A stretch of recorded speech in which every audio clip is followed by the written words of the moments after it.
জীবন যেটা আপনি যাপন করেন, জানিয়ে আপনার এত অহংকার, বলুন এই জীবনে আপনার কি আছে? আপনাকে জন্ম দিয়েছেন আপনার মাতা, তারপর আপনাকে হাঁটতে শিখিয়েছেন, কথা বলতে শিখিয়েছেন, ভাষা শিখিয়েছেন, আরো অনেক কিছুই শিখিয়েছেন আপনার গুরু বা আপনার মাতা পিতা অথবা এই সংসার। ব্যবসা, বাণিজ্য, এই সবকিছুর সাধন অন্য কেউ দিয়েছেন।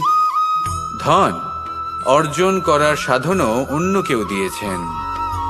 ধনও অন্য কারোর থেকেই লাভ করা হয়েছে।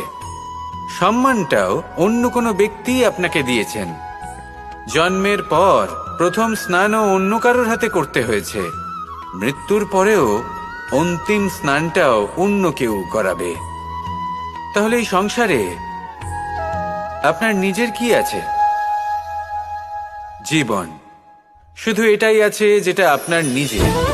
আর এই জীবনকে উচিতভাবে যাপন করুন, পূর্ণরূপে তার সদ্ব্যবহার করুন, আর শ্রেষ্ঠ থেকে শ্রেষ্ঠ কর্ম করুন। যদি সময় এলে পরে অন্য কেউ আপনাকে কিছু দেয় আপনার যেটার প্রয়োজন ছিল, তাহলে সময় এলে আপনাকেও অন্যদের সব কিছুই দেওয়া উচিত। এই জীবনে যা কিছুই লাভ করেছেন তা উচিতভাবে ভালোবেসে উপভোগ করতে শিখুন। সবার মধ্যে ভাগ করে দিতে শিখুন।